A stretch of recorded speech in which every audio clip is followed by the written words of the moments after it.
तरी म्हणजे असं प्रेशर झालं पाहिजे, म्हणून हवा बाहेर नाही गेली पाहिजे, म्हणून त्याच्यासाठी मी त्याच्यावर काहीतरी जड वस्तू ठेवली आहे आणि ते 45 मिनिटांनंतर मी तुम्हाला दाखवते की खरंच केक चांगला बनते की नाही बनत.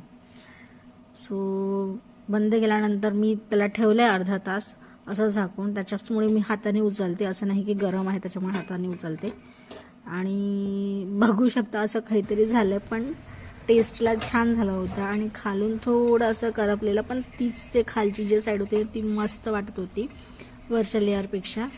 आणि असा काहीसा माझा केक झाला आहे. बघू शकता तुम्ही कसं झालं आहे मला नक्की कमेंटमध्ये सांगा.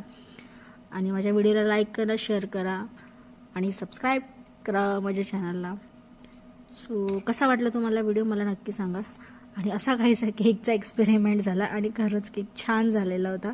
बघू शकता तुम्ही, खायला पण छान झालं होतं आणि टेस्टला पण जास्त साखर पण व्यवस्थित झाली होती, जास्त गोड एकदम झालेलं नव्हतं, जसा मला पाहिजे होता तसाच झाला होता. तर चला भेटूया आपण नेक्स्ट व्हिडिओमध्ये. Okay bye. तर सांगा मला केक कसा झाला आहे.